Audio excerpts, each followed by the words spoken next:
Good morning. We will now be starting our press conference for today. You will hear a short set of remarks by each of our speakers, and then we will transition to a question and answer session that will be moderated for members of the press. Our first speaker is Los Angeles County Board of Supervisors Chair, Catherine Barger. Thank you. I'm going to make my comments short because I know you want to hear from our fire chief and the people that are really have the information in real time. But let me just say, this is a dynamic situation. We've got fires throughout the entire county, which are spreading our resources very short. One of the things people ask me is, what do you want to convey to the public? And that is, heed the advice of first responders. When they ask you to evacuate, evacuate. This is not a drill. This is in real time. So I want to thank the City of Pasadena, who's opened up the Pasadena Convention Center for those impacted by the Eaton Canyon fire.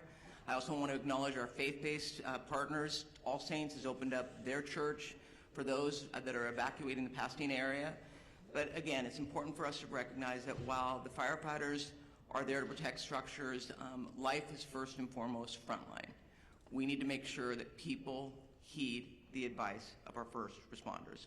With that, I'm going to introduce our LA County Fire Chief, Anthony Maroney, to give you an update on what is going on. But I just want to thank Chief Maroney as well as Chief Crowley for the work that they are doing to make sure that our first responders have all the resources necessary. Chief Maroney. So good morning. Thank you, Supervisor Barger. My name is Anthony Maroney. I am the County of Los Angeles Fire Chief, and I'm also the Region 1 Coordinator for Fire and Rescue Resources. I'm going to be giving an update on the Palisades fire in addition to the Eaton fire, although I am aware that we have 4 large fires burning in LA County at this time. The Palisades fire is located in both LA City and LA County. We are in unified command with the City of Los Angeles Fire Department in addition to CAL FIRE. We have well over 5,000 acres that have burned, and the fire is growing. We have no percentage of containment. We have an estimated 1,000 structures destroyed, and also no reported fatalities, and a high number of significant injuries to residents who did not evacuate, in addition to first responders who are on the fire line. We have over 1,000 personnel assigned, and the cause of the fire is unknown. However, it is under investigation. For the Eaton fire, it is located in both the Angeles National Forest, the Altadena area of LA County, and Pasadena. LA County is in unified command with both the Angeles National Forest and the Pasadena Fire Department. We have over 2,000 acres burning at this time, and the fire continues to grow with 0% containment. We have over 500 personnel assigned, and unfortunately, we have 2 reported fatalities to civilians. Unknown cause at this time, and we do have a number of significant injuries. We have over 100 structures destroyed, and the cause of the fire is unknown and under investigation. I will ask that LA City Fire Chief Kristen Crowley update you on the Hearst fire after I am finished with my remarks. The LA County Fire Department operational area consists of 29 separate fire departments in LA County, and all of those fire departments are at drawdown with no fire apparatus or additional personnel to spare. As the Region 1 Coordinator, I have requested mutual aid from the 5 counties of Orange, Los Angeles, Ventura, Santa Barbara, and San Luis Obispo counties. Additionally, last night, I contacted the State Office of Emergency Services and requested 50 engine strike teams. 50 engine strike teams is composed of 250 fire engines and over 1,000 personnel. We have also requested resources from out of state, as well as Northern California. Thank you to the first responders from Nevada, Oregon, and Washington State that are already on the road coming to LA County to assist. Lastly, the National Weather Service has predicted a continued red flag weather event with strong winds and low humidities, placing all residents of Los Angeles County in danger. To all of our viewers, please prioritize your safety as well as the well-being of those around you as we come together to continue to get through this widespread disaster. Los Angeles County firefighters will remain on the front line until we reach full containment, and we ask that you keep all of Los Angeles County in your thoughts and prayers.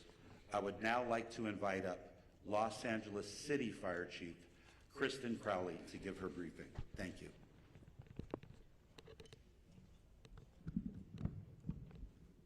Good morning, everyone. My name is Kristen Crowley, Los Angeles City Fire Department Fire Chief. I'd like to start with just a moment, if we could, of gratitude.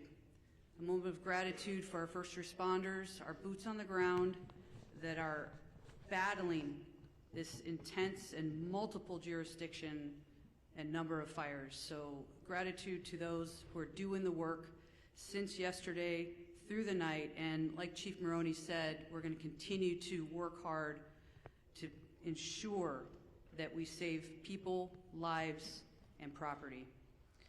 With that, I'll be touching on a couple major points. With the Pacific Palisades fire, we know that it continues to demand a significant amount of resources and attention. A second major brush fire, now referred to as the Hearst Fire, has erupted in the Sylmar area of Los Angeles. Now together, these fires are stretching the capacity of emergency services to their maximum limits. The Los Angeles City Fire Department is battling these two major fires while also maintaining, I want to focus on this as well, 911 services for the city's approximate 4 million residents. Now, despite the severity of the conditions, our department remains fully committed to safeguarding lives and property. Next, I want to focus on what we've done over the last 24 hours, and with that, even within the city of Los Angeles, with these two major brush fires, our department has responded to 3,624 911 calls for service. And to put that in perspective, our average is just under 1,500 calls in a 24-hour period. Over the last 24 hours, we've also responded to an additional 32 structure fires within the city. We've treated and transported an extensive number of medical emergencies, well extending our normal 650 transports to the local hospitals. When it comes to the Pacific Palisades fire, as Chief Maroney had said, this is over 3,000 acres at this point and continues to grow. We will confirm the exact acreage later, so we'll make sure that we also communicate that to the community and to the media. Last night, as of 19:30 hours, all aircrafts were grounded due to the high winds. Aircraft are continued to be able to resume their water drops and acreage mapping today when the weather allows us to do so. A total of 3,398 civilians and 15,105 structures are in the evacuation zone.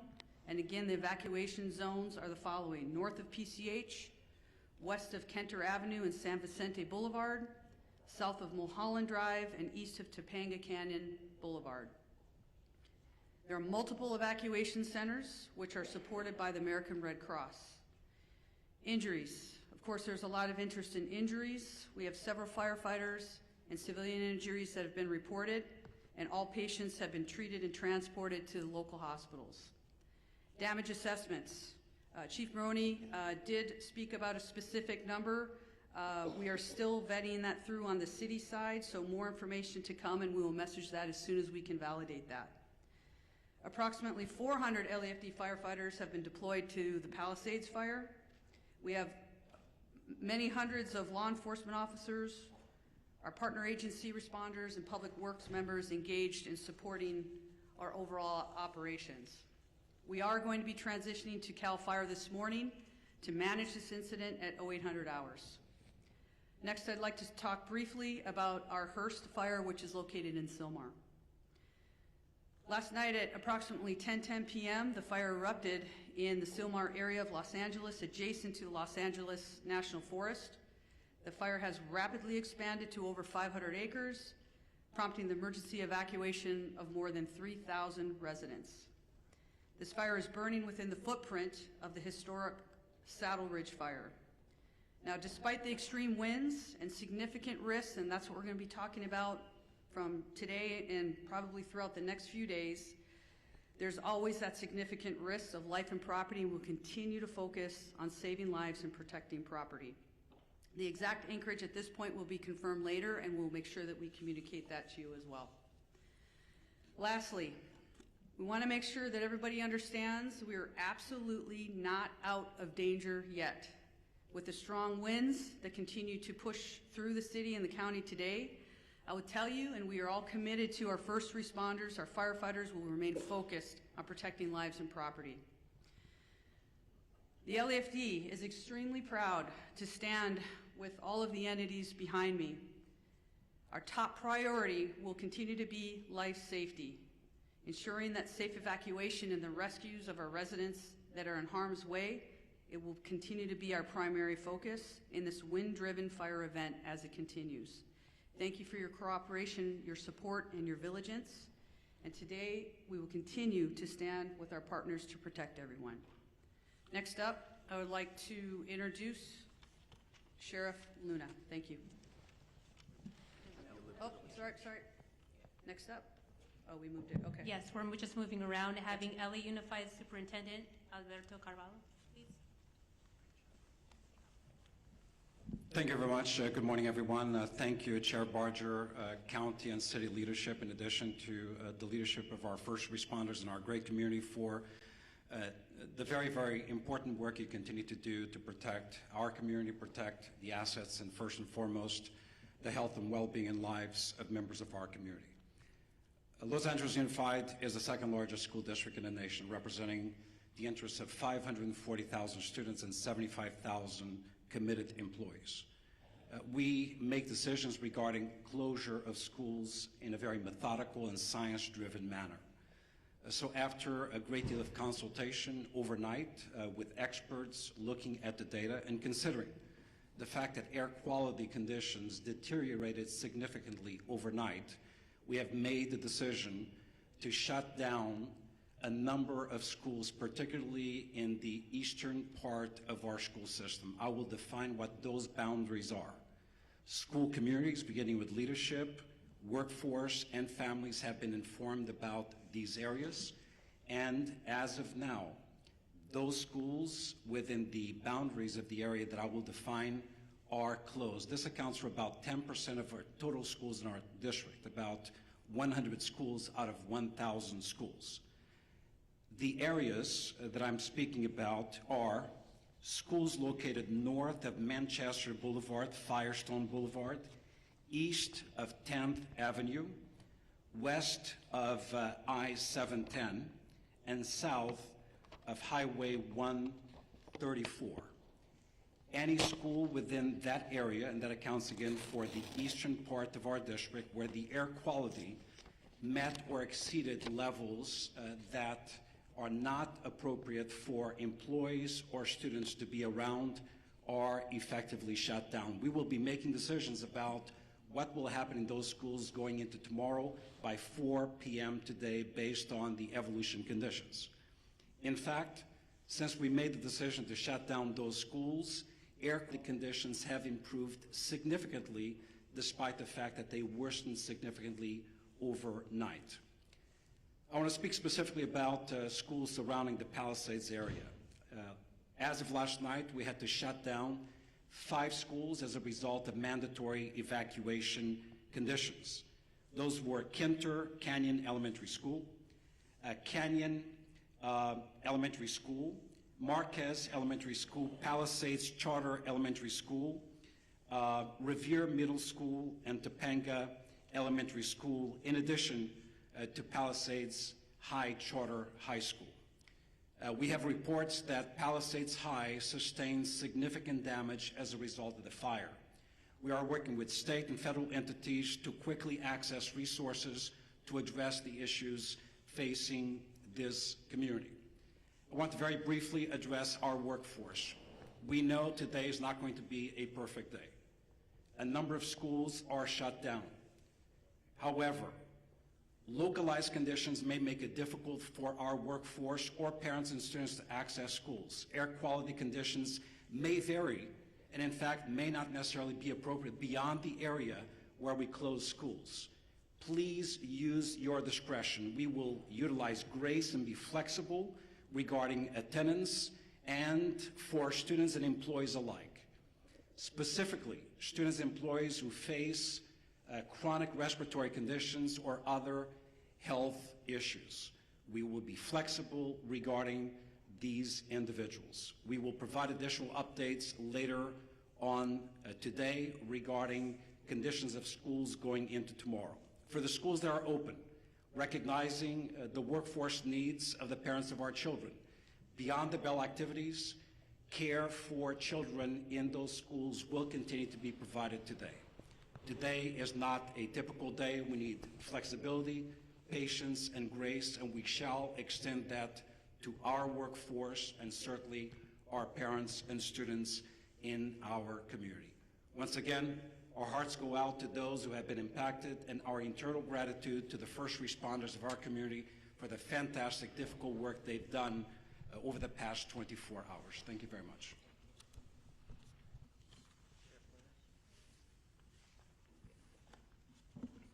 Morning. A lot of information to pass on, but please know this. This is a very difficult and challenging situation, but we're surrounded here by people who really care, and we're going to get through this together. That means with all of you as partners in our community. Our top priority continues to be the safety and well-being of our impacted residents, first responders, and all of the individuals involved. But understand that this is a very fluid situation, specifically in the Altadena area, and a lot of our personnel, our deputy personnel, are involved in life-saving measures as we speak now. We are working very closely with local, state, and federal agencies to provide necessary resources and support. We have been in constant communication with both our fire and law enforcement partners across LA County and beyond to ensure that all available resources that are needed are being deployed strategically and effectively, but we are prioritizing life over everything else. There are over several hundred Sheriff Department personnel working around the clock to evacuate residents in danger, assist with road closures, and respond to multiple missions that are given to us, and they do change periodically depending on that life mission. To ensure that everyone is going to be safe or safe as possible, additional personnel will likely be assigned to this fire as this continues to go, and you heard from our fire partners that there is no containment yet. I do want to split it up into two. I want to start talking about the Eaton fire first. Currently, there are evacuation orders in Pasadena, Altadena, and Sierra Madre. Evacuation orders, there are approximately 32,500 residents under evacuation orders and approximately 13,186 structures that we deem at risk, and that could grow. Evacuation warnings, approximately 38,600 residents are under evacuation warnings and approximately 14,342 structures are at risk. At 4 a.m. this morning, the evacuation orders did expand to parts of the city of Duarte, Monrovia, and La Cañada. And again, we continue to assess that. That's evolving. That's going to change. So I encourage you to consistently pay attention to all sources of information so you're ready to go when you are given that order, if that does come. As information's changing, even as I was driving up here, even as I'm walking up to this podium, I'm getting messages about several of our employees who have lost their homes in the last several hours.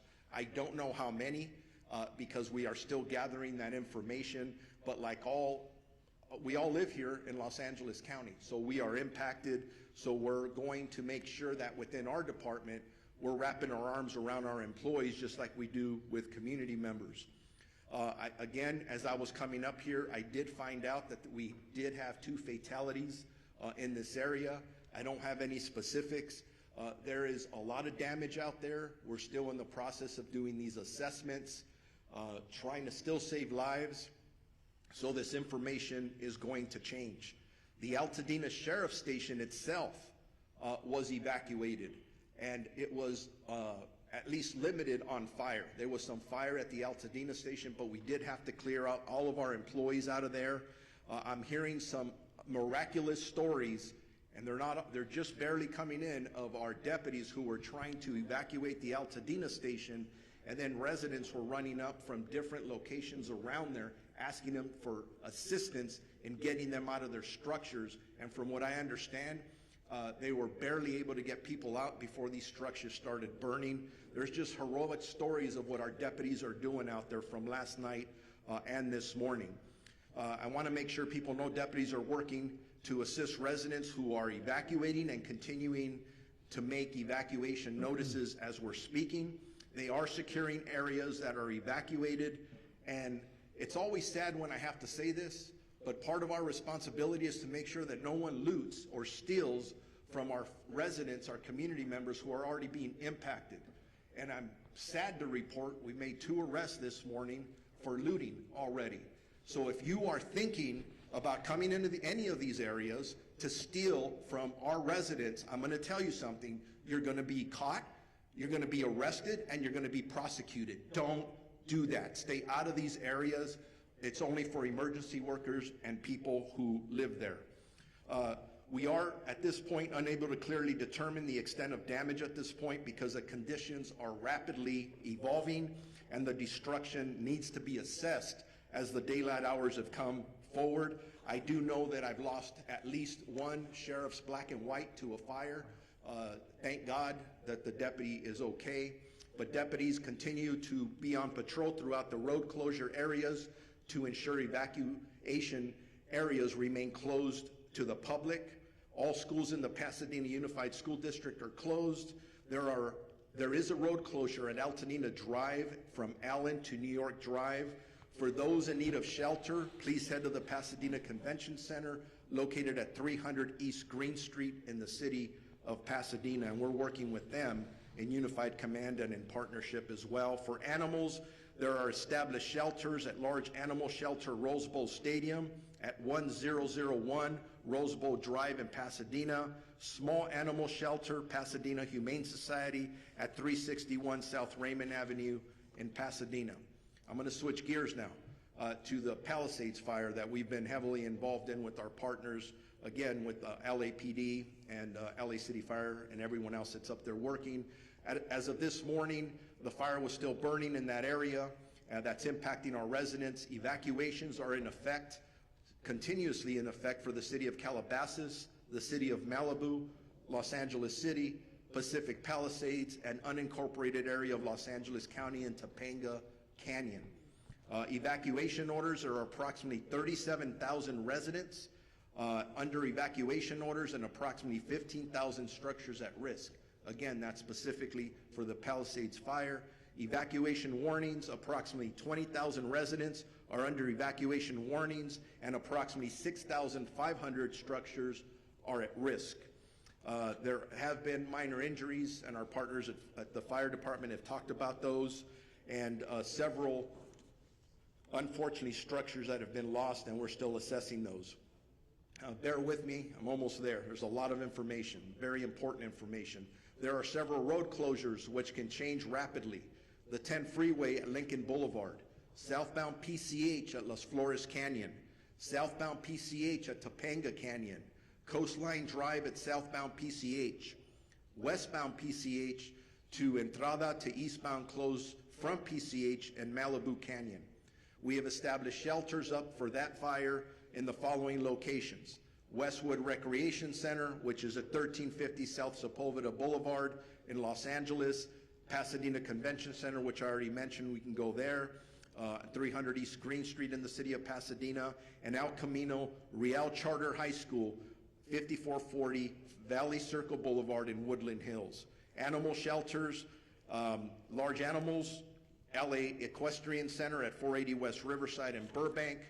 Large animal shelter, Pierce College, 6201 Winnetka Avenue in Woodland Hills. Large animal shelter, Rose Bowl Stadium in Pasadena. Small animal shelter, Agora Animal Center. And small animal shelter, Pasadena Humane Society as well. We've got to take care of our pets. As I wrap up, a reminder, and you've heard it from several of us, you need to be prepared. If you are in a warning area, make sure you have your essentials, your important paperwork, your medications, things that you can take, your phone charger to survive for at least a week. But if you are told to evacuate and given an order, there is nothing worth your life. Please listen to the police and fire officials that are out there and be prepared to evacuate. If you have more questions or there's about evacuations, evacuation centers, or road closures, go to lacounty.gov/emergency or our Sheriff's Department social media. Now it's my honor to introduce my partner of the Chief of the Los Angeles Police Department, Jim McDonald. Thank you very much. And as you look at the group assembled behind me this morning, each of those and everybody we represent who's out in the field all have families.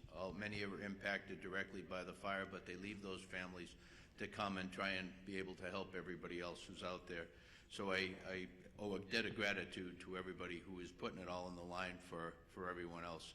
This is a tragic time in our history here in Los Angeles, but a time where we're really tested and see who we really are. And it's critical that at these times we be patient, that we come together, that we focus on saving lives and to be able to do the very best job we can, so when we look back on this, we know that we did what we could for others. I look at the people who were out there on the line last night. The winds were like something that I have never seen before.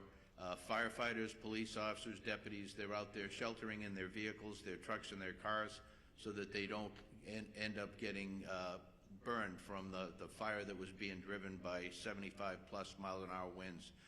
They were there until they could get out of the car and go back to doing their work. As you can imagine, a very difficult circumstance to deal with. These are, as I mentioned, unprecedented conditions, but also unpredictable. As the fire continues to spread and pop up in different locations, none of us know where the next one is going to be. So I would ask you to be vigilant, to look at your neighborhood, to talk to your neighbors, to have everybody on board, so that if they see something start up, that we get on it very quickly. We get fire resources out there as soon as we possibly can, because with these winds, once it starts small, it'll be very big very quickly. And so I would ask for everybody's help, cooperation, and vigilance in that role. As you've heard before about evacuation, that makes the difference between living and not. And so I would ask you to take these warnings, these orders to evacuate very seriously. As you've heard over and again, be ready to go, pack what you need up, but then please comply with these orders. We don't give them, put them out lightly.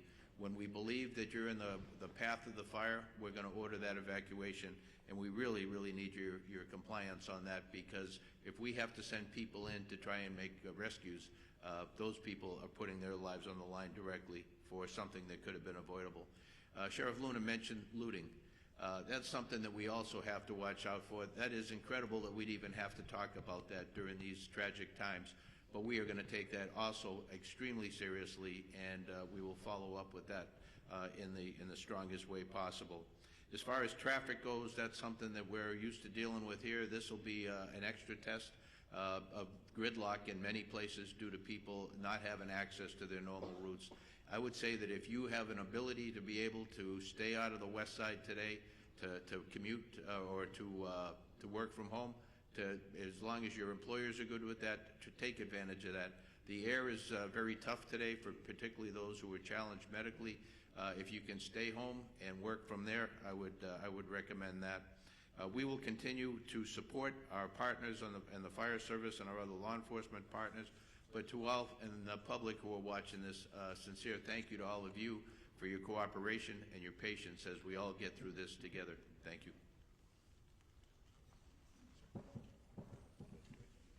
Now we're going to introduce my colleague, Supervisor Lindsay Horvath, who represents the Palisades area. Lindsay?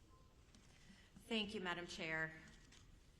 This morning, we woke up to a dark cloud over all of Los Angeles, but it is darkest for those who are most intimately impacted by these fires. It has been an immensely painful 24 hours for communities I represent. The Palisades, the Hearst, and Woodley fires are all in the 3rd District, but our strength is in our togetherness, and that will determine how we make it through. We need your partnership in this time of crisis. It is difficult to process the immensity of the destruction and loss, and we extend our hearts and every resource we have to all of our impacted residents. We know when we talk about these structures, they aren't just structures. They aren't even just houses. They're homes. This is our home. These are places where we built community, where we raised families, where we made memories that we will never forget, even if we can't go back to these structures. These are our home. Losing home is simply devastating. And I know that we are all here to support you and stand with you in this time of need. Aggressive winds and fire know no jurisdictional boundaries, nor does coordination and action across our LA County agencies with President Biden and Governor Newsom as they unlock support through fire assistance management grants for Palisades, Eaton, and Hearst fires so far. The talent and tenacity of our first responders is nothing short of extraordinary. And I've said it before, these people on the front lines are doing this because this is their calling. This is not simply a job that they came to have an occupation. They are called to this work to keep us safe, to keep our community safe, and to do all they can in this time of crisis to protect our Los Angeles County. Overnight winds grounded our vehicles, and we have red flag conditions through the end of day tomorrow. But we know that because of these fearless warriors on the front lines, we are doing all that we can to contain this fire. Thank you for your work to keep Los Angeles County safe, including the 3rd District communities of Pacific Palisades, Topanga Canyon, Sunset Mesa, Malibu, Santa Monica, Sylmar, Granada Hills, Lake Balboa, and surrounding communities. Our #1 message to everyone in impacted areas is to follow all evacuation orders and warnings and to stay where you are safe as long as the evacuations remain in place. We continue to have shelter capacity for you, as you have heard, for you, for your pets, and we have animal sheltering sites as well. These orders are not just to keep you safe and to keep your community safe, they are also to keep those on the front lines of this devastating crisis safe. And the longer that you wait to evacuate, the more you are putting people in danger who are putting their lives on the line to protect your homes. Please don't do this. Please evacuate. There is also an evacuation order in Santa Monica, the northern border of the city to San Vicente. The warning is north of Montana to San Vicente as well. We have an evacuation order as well as a warning there. Barry J. Nydorf Juvenile Hall is in Sylmar, and that is under evacuation warning because of the Hearst fire.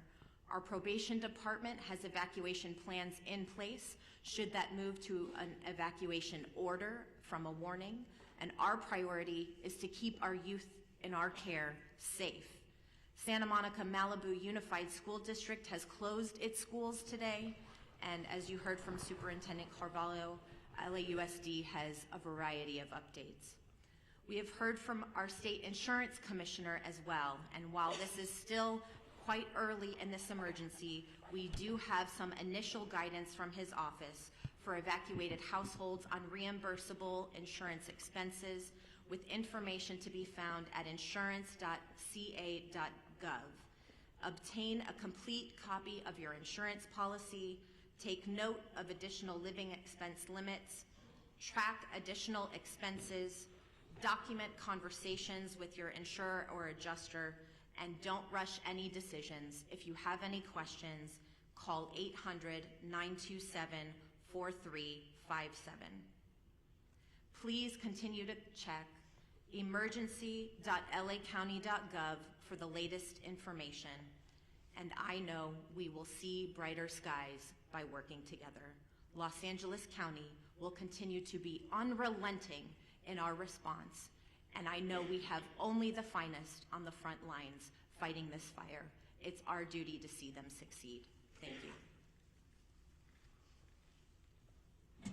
All right, now we are going to hear from LA City Council President and Mayor Pro Tem Marquise Harris-Johnson. Thank you so much. Good morning, everybody. On behalf of the City of Los Angeles, I just want to begin by thanking and recognizing and acknowledging the great work of our first responders, especially the men and women of the Los Angeles Fire Department, who last night we all witnessed doing heroic work in the face of grave danger. Last night was one of the most devastating and terrifying nights that we've seen in any part of our city at any part of our history.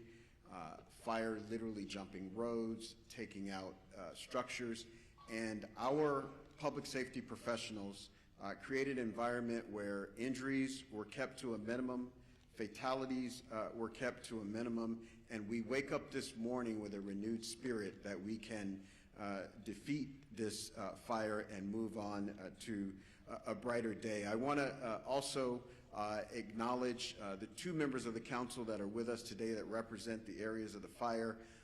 Councilwoman Tracy Park of the 11th District, who's I think probably has about 90 minutes sleep by my count, because every time I looked on the television, you were there knocking on doors in neighborhoods, in community centers, at the shelters, making sure the community was okay.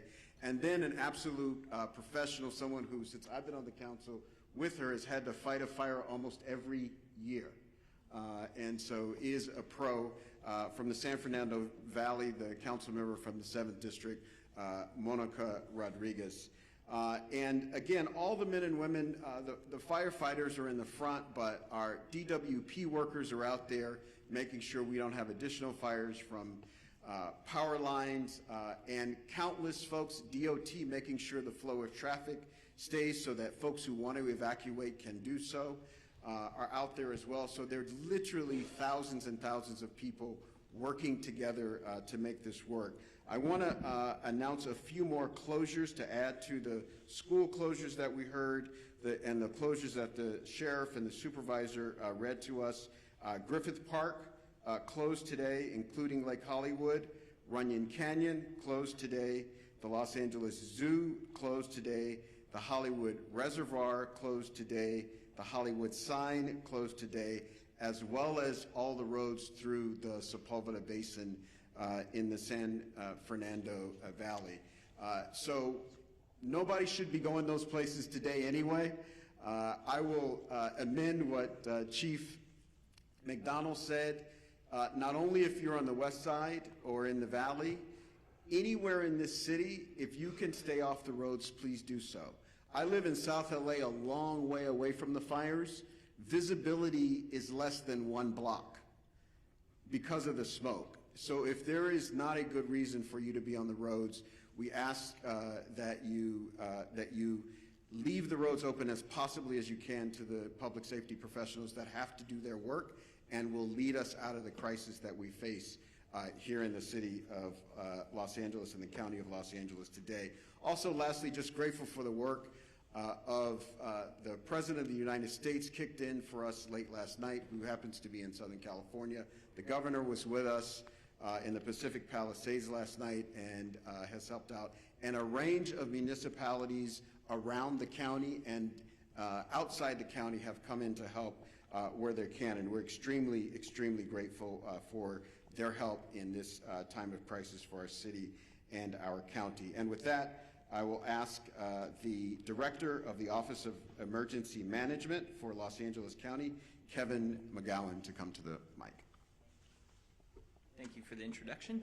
I'm Kevin McGowan. I'm the director with the LA County's Office of Emergency Management. As my partners up here have said before, we're facing a historic natural disaster, and I think that can't be stated strong enough. This is not a normal red flag. We've been in partnership with the National Weather Service for days prior to the arrival of this severe windstorm. There's been amazing communication by the National Weather Service, and they should be acknowledged for all of the communication that was put out days in advance. What's critical about that is it partnered all of our public safety and emergency organizations throughout the county to begin preparations for this.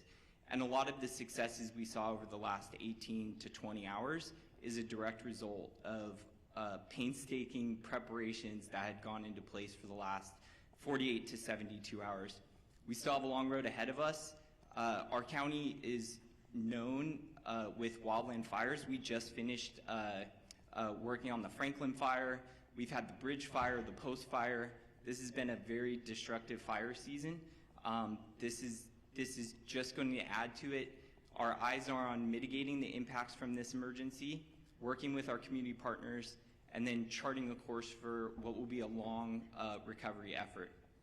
With that, I would like to introduce our Department of Public Works for LA County Director, Mark Pistrella.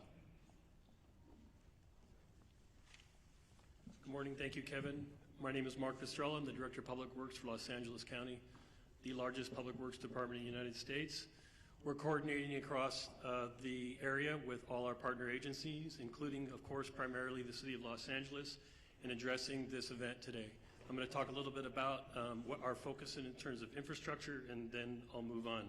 Before I do that, though, I do want to acknowledge all of the residents that have either lost a home or who are being evacuated. I do personally understand what that is about and understand what kind of fear that can put into you. One thing I would recommend to you before you leave that home, if you want something to do, is to close that home up tight, close any openings, completely tight to the home, and make sure that access is open to the fire department in the event that they want to come on and do work on your property. That's one thing I've learned through the years is important. So right now, LA County Public Works is focused on water supply, the road safety and transportation system, and preparing our flood control system for the inevitable post-event, which may be flows of debris and mud. With respect to water resources, there's been quite a bit of talk in the media about the water system that we're using for suppression. So let me make the following statement. There have been quite a bit of comments over social media about the local water supply and its impact on firefighting efforts. There is collaboration across this region. Over 200 water retailers serve the region. LA County serves the area that in the Eaton fire area. LA City serves the area of the Palisades area. We also serve the Palisades area in the north area of unincorporated area water supply through the hydrant system. The municipal water systems that service our homes and businesses continue to work effectively. However, they are not designed to fight wildfires. A firefight with multiple fire hydrants drawing water from the system for several hours is unsustainable. This is a known fact. That's why air support is so critical to the firefight, and unfortunately, wind and air visibility have prevented that support. However, county and city water reservoirs, open reservoirs, are available and on standby once that support becomes available. We will be having fixed wing as well as helicopter draw of water from our system. We also need customers to understand that it is really quite futile to attempt to fight fire with your hose at your house.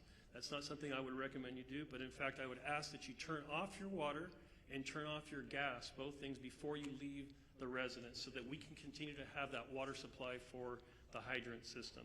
The transportation system is operating with many, many closures. Those closures are meant for evacuation as well as fire suppression efforts. So we're asking residents not to abandon vehicles in streets, to not park vehicles in streets, but to leave those vehicles on your property. And we ask that you drive very carefully because we also have the other event of wind right now. And we have numerous signals out across the area. So we need people to drive very consciously in the street system. And then the third piece in the road system and in our homes is the wind is causing massive tree fall. We have numerous, over hundreds and hundreds of trees that have fallen in the area already. We expect more of that to occur. This is a safety hazard for you and your children, so we're asking that you avoid walking outside, avoid being under trees, avoid parking cars under trees, all the things that you can imagine that a tree can do. A tree can be just as devastating to a home and to your personal self as a fire. So please be aware that the wind event is going to continue and the infrastructure is in place to do with that. We are currently preparing to remove that. We are removing trees as they fall where it's safe to do so. There will be a mass debris removal system put together that the county is coordinating, but we would be removing and working with the cities to remove the mass debris that's going to occur not only from the structures that have been damaged, but all of these trees that are down. So please, one of the things is make way for our utility workers who are in support of the very, very, very brave firemen and sheriff and police force that are out doing their job. We are in full support of them. So lastly, on the flood control system, this is just a quick note that yes, in fact, we will have a lot of debris. The flood control system has been impacted. That covers the entire region by the fire. In fact, many of our facilities have been burned. One in Eaton area, Eaton Yard, where there is a debris dam there, and its facilities are currently threatened. We are looking at that and want to raise up those systems. As we enter into post-fire, our department will be available to do a review of your individual properties to make sure that you're safe from debris flow as another event that may occur in LA County. With that, I'm happy to turn over the microphone to my partner from the Department of Water Power, the General Manager, Janice Quiones. Thank you, Mark. I am Janice Quinones, CEO and Chief Engineer for LADWP. I want to start by thanking everybody on this response. I've been in emergency management my whole career, and the collaboration I've seen in this response has been incredible, especially our first responders, our crews. I want to thank our crews that have been working on high winds trying to restore power as fast as possible, and also county, city council, mayor's office. The mayor has been in contact with me all the time. And also other utilities in California have been proactively reaching out to us to help us with the restoration. So we're in the process of contacting them to ask for more support. I want to continue the thought process that Mark had about water supply in Palisades. We had a tremendous demand on our system in the Palisades. We pushed the system to the extreme. 4 times the normal demand was seen for 15 hours straight, which lowered our water pressure. We were pushing 75 CFS on our trunk line to try to keep water pressures in the system. If there's a message you take away from me today, is I need our customers to really conserve water, not just in the Palisade area, but the whole system, because the fire department needs the water to fight the fires, and we're fighting a wildfire with urban water systems, and that is really challenging. What happened in Palisades? We have 3 large water tanks, about 1 million gallons each. We ran out of water in the first tank at about 4:45 p.m. yesterday. We ran out of water in the second tank about 8:30 p.m. and the third tank about 3 a.m. this morning. Those tanks help with the pressure on the fire hydrants in the hills of Palisades. And because we were pushing so much water in our trunk line, and so much water was being used before it can get to the tanks, we were not able to fill the tanks fast enough. So the consumption of water was faster than we can provide water in our trunk line. So I want to make sure that you understand there's water on the trunk line. It just cannot get up the hill because we cannot fill the tanks fast enough. And we cannot lower the amount of water that we provide to the fire department in order to supply the tanks because we're balancing firefighting with water. So we have our operations people on the water side at the command post with the fire department, helping them with tactics to ensure that we can provide as much water as we can find to our first responders. What are we doing now? We're sending about 20 water tanks for our construction crews full of water to support the fire department. We identified other areas in our system where our tankers can refill. It takes about 30 minutes to refill about 4,000 gallons of water, and we're constantly moving that water to the fire department to get them as much water as we can. I would also ask for the people on zip code 90272, because we're pushing the water system so hard, our water quality is decreasing. So we're gonna be issuing a boil water notice this morning, and that will extend for about 48 hours. The water quality is low. We have a lot of ash in the system. And so please, if you're gonna be drinking water, you need to boil the water. Those boil waters will continue to increase as the system starts restoring. We're also managing a power outage restoration. Our water emergency has been the #1 primary issue, but the power issues are continuing to increase. The winds picked up at around 11 p.m. last night, and that's when we saw the majority of our outages coming in. As of 7 a.m. today, we have 135,000 customers out of power. We have restored about 78,000 customers since the start of the outage. 32 customers have been out of power for more than 10 hours and 7 for over 18 hours. If you are out of power, I urge you to call us, call 911, let us know so that we can get to you as fast as safely as possible. We are on a severe emergency activation at the EOC for both water and power. It's taking us 24 to 48 hours to get to all of the outage. That's why we're gonna start increasing our mutual aid request to get more crews on here to reduce that restoration time, but we cannot do that until it's safe for our crews. And I'm happy to report we have had no safety incidents for either the water and the power crews, which we need all the crews safely operating in our system. 40% of our outages were due to us having to de-energize the circuits for public safety. And we cannot energize them until it's safe to do so, and we have put eyes on our system. 20% is because of wire downs, and 6.5% is because our system has protected itself from further outages, and so we have to patrol every line before we come back online. With that, I just want to thank everybody, and Madam Chair. Thank you so much. We want to transition. We're 5 minutes over. We do want to give a little bit of time for question and answer with the press. I'm going to call on you. Please identify yourself, your name, and which media outlet you're with. I see a hand up here. We'll go with you first. Good morning. Yes, Bob DeCastro from Good Day LA, Fox 11. Chair Barker, we wanted to ask because this press conference called One Voice is bringing together some of our city leaders, our county leaders here together for this incredible tragedy, this crisis that we're experiencing right now. And a lot of our viewers are asking, how can other Angelenos help? Because people want to volunteer, people want to help. What's the best way that other folks out there that want to help, what can they do? Well, first of all, thank you for that question, because I think this does speak volumes to the fact that it's not just at the local level, it's at the state and the federal level as well, and it is one voice. We're seeing these fires taking place countywide, which is stretching our resources, but to the public. I mentioned All Saints in Pasadena that's opened up its church to people that are evacuating, people that are not only part of their parish, but also people that are seeking refuge. I would encourage, and we will work with our Office of Emergency Management, to put together a list of what you can do to help. I know at Pasadena Convention Center, they're looking for resources, food, and blankets. Red Cross is putting that together, but we can always use more. So this is the time for us all to come together. I mean, we're trying to wrap our heads around just getting this fire under control. But make no mistake, we will put something together so that people can offer their support. You are seeing the goodness, and I know Supervisor Horvath mentioned it. With all these horrific stories you hear, you also hear stories of people that are doing amazing things to help their neighbors and their community. Thank you for that. I'll go ahead in the green shirt.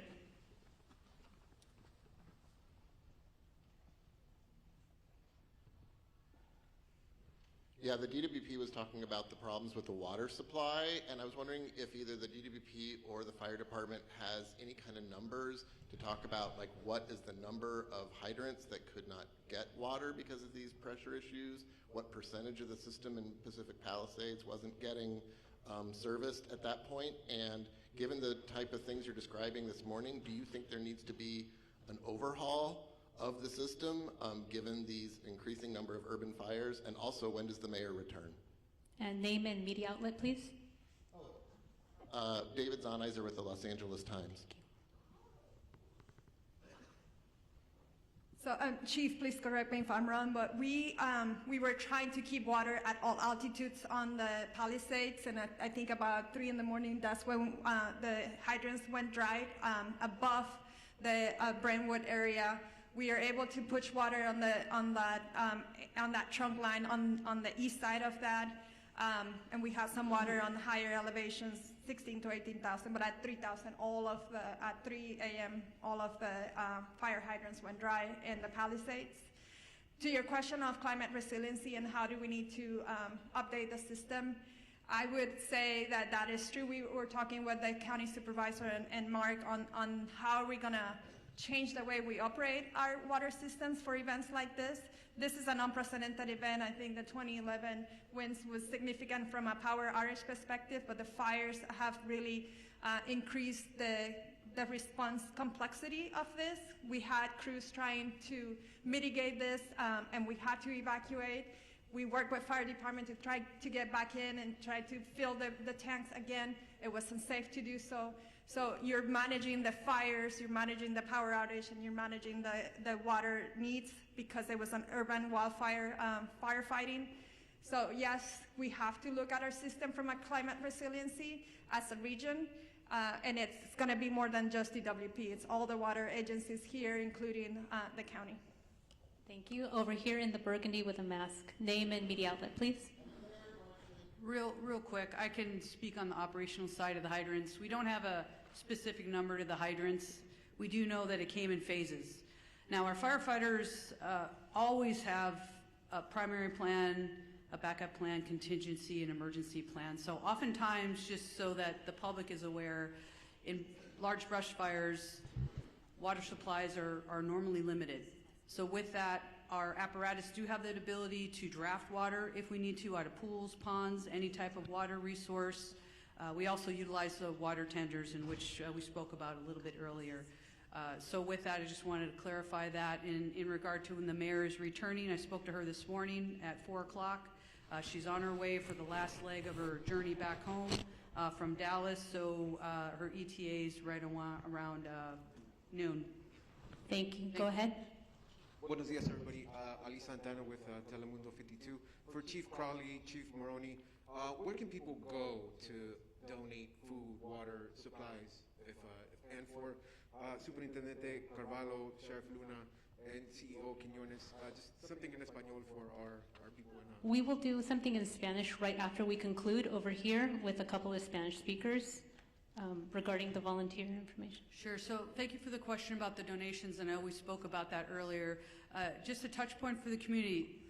We are so grateful for the community's efforts in regard to donations. Now, what I do want to be mindful about to make sure that we share is please listen to the direction of where those donations, either through money and or food, any type of donation, it can become problematic if the public starts to just drop things off.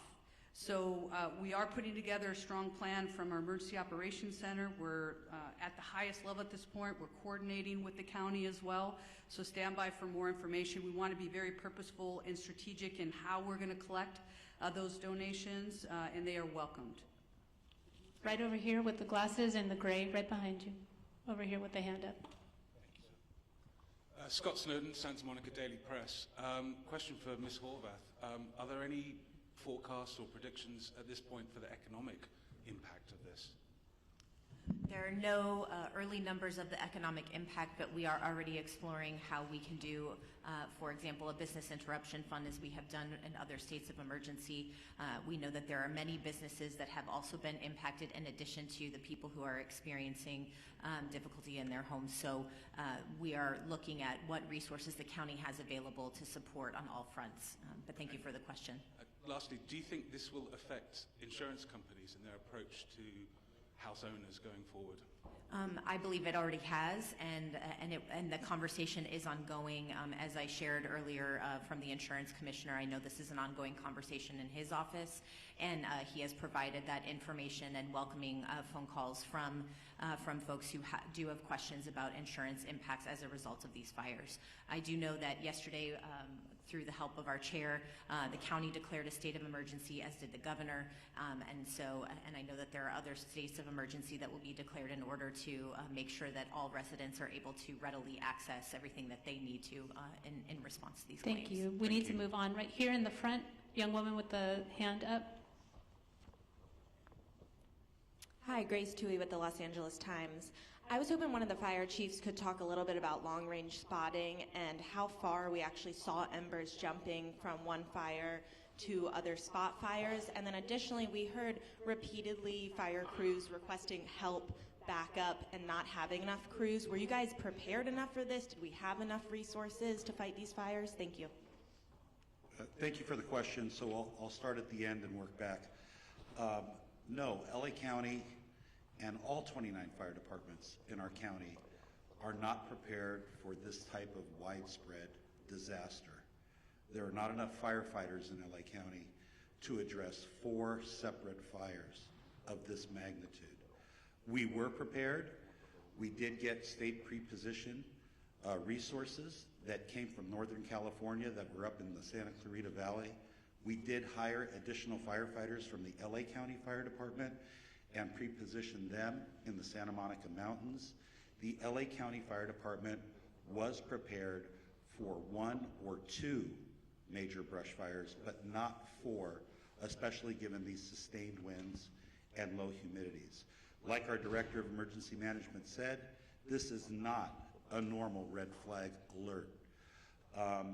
People were calling for help. We tried to get them the help that they needed. LA County right now, like the LA City Fire Department, is prioritizing life safety, but we are also engaging in structure defense, perimeter control, and aerial operations. Remember that the LA County Fire Department has 13 aerial assets available to it. In addition to our agency-owned helicopters, we have our 2 CL-415 Super Scoopers and our CH-47, which is part of the 3-county QRF. So we're prepared to keep fighting the fight. Like I said earlier, I've requested additional resources, not only from Northern California, but from out of state. We did that last night, yesterday.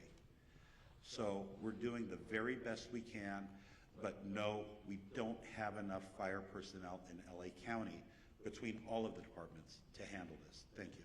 Thank you. And we have a couple of just quick questions. I just want to also acknowledge that that came down from Sacramento, State Senator Ben Allen and Sasha Perez, as well as our Santa Monica Mayor Negrete, who's also present here. And I know that Congressman George Whiteside is flying in from Washington, D.C.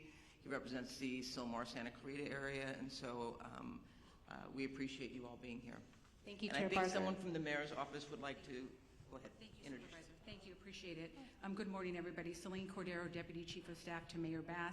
I just wanted to step forward and address the question about the mayor. The mayor will be on the ground shortly, very shortly this morning, and engaged. But I want to assure the community and the city, our mayor has been actively engaged 100% of the time, the entire last 24 hours throughout this unfortunate event and crisis. The mayor has been in constant communication with our chief of police, our fire chief, our council president, our law enforcement partners, our Supervisor Barger, thank you, and our county partners. So I just want to stress she has had 100% access the entire time that she's been traveling and been actively involved in the decision making. So thank you very much to all up here, and the mayor looks forward to meeting you very shortly this morning. Thank you for that. Over here in the green shirt. Good morning. Stephen Coleman, KABC. You mentioned 4 fires. I'm aware of 3. Could you describe and characterize the 4th fire? County fire? Yes, I can speak briefly on that 4th fire was a Woodley fire, which is approximately, it was a smaller fire. We threw a lot of resources at it. It is under control at this point. We'll push that information out to the media so you have the very specifics, but we're calling it the Woodley fire. Yeah, it was in the Sepulveda Basin. Yes, sir. Thank you. Last question, then we'll have one-on-ones. Hi, Samantha Norris, San Fernando Valley Sun. I know the Hearst fire is one of the smaller fires here, but can somebody speak more to what resources are being deployed to that fire? And for people in the Sylmar area, what are the evacuation zone areas, any closures, and where those people can go in the area? Hi, good morning. Councilwoman Monica Rodriguez from the 7th District. Last night we evacuated 71 horses from the Stetson Ranch area. The fire came up quickly, and so thankfully they were safely evacuated to the Hanson Dam Equestrian Center. As we indicated, this is a very dynamic situation, and the lack of aerial support is making it that much more challenging for firefighters to be able to fight these fires, whether it's in the Palisades or any other part of the county. And so it's critically important that people heed the evacuation orders. In the Silmar community, Richie Valens Rec Center in Pacoima is available for the evacuations. Currently, there is 80% vacancies, so there's still capacity for people to evacuate there. Going beyond that, we will continue to open up additional facilities as it's needed. I want to ensure the public that the things that you can do, and I know the question was asked earlier, if you're not in the immediate fire area, there are things that you can do to be of assistance, and it goes to looking at hardening your home from any potential threat of embers. These embers fly, they can go for a couple miles. So we want to ensure that they do everything to create the defensible space in their homes if they're in the adjacent areas. Again, staying off the roads to the greatest degree possible. More importantly, reducing your water usage at this time. Because there is no aerial support, all of our water is being heavily demanded upon for these firefights in all parts of the county. So these are the proactive measures that people can be taking to be of assistance immediately given the needs of our first responders. If you have downed power lines, report those to 911. We can also report all outages to 1-800-DIAL-DWP. And most importantly, for trees that are down, because we know we have a lot of road blockages, our Bureau of Street Services, for the City of Los Angeles, all of our street services crew and public works crews are out there doing that work as well, and they are part of our first responders. Want to make sure that everyone's reporting those to 311 so that we can keep the roads cleared for everyone to have the greatest amount of access for our fire personnel. But most importantly, for the adjacent equine areas, because I know in the Hearst fire, we're concerned about the spread right now. There's a lull in the wind, but we're concerned about the potential spread to other equine areas. We want to make sure that we launched our early evacuation for horse-keeping areas in the Northeast San Fernando Valley, and I want to continue to urge the public in these adjacent areas to please be prepared with your bags, with your important documents, to be ready to be prepared to potentially heed the call for evacuation. Thank you. Thank you very much. We're over time. We're going to... Just one clarity sorry. as well, so you have some of the statistics. It started at 10:10 last night. The latest acreage we have is 500 acres. We're working closely with our partners, which are the Los Angeles National Forest. We have a rep over here behind us, so we can do some one-on-ones if you want more specific, but we are unified with them. Also, the good news is, through the heroic efforts of our crews working through the night last night, our overall objective was to keep that fire so it did not overpass the 5, did not cross the 5 at this point. We're able to hold it to that point. But again, the winds are back up. We're working really, really hard there to make sure we maintain that. And we're going to continue to work really, really hard with our partners. Thanks, Chief. I don't have too much more to add, but I will share that the Los Angeles City Fire and the Angeles National Forest went into unified command immediately when that fire started. And that fire started in an area we're well exercised, known as the mutual threat zone. So that's a part of our pre-planned unified command area, and that includes ground resources and aircraft. And of course, as mentioned, the aircraft has been having a hard time finding good air, and actually with the wind speeds. We're assessing aircraft availability every minute, continuously watching for a window to get aircraft up from multiple parts and multiple agencies. The Angeles National Forest aircraft and the air tanker base that services the Southern California areas in Lancaster under the U.S. Forest Service, and they're watching for opportunities to launch aircraft. But last night, the winds out in the Antelope Valley were just as bad as they were here in what we call the Front Range. So we're still struggling to get aircraft in the air. Name and title, please. Name and title.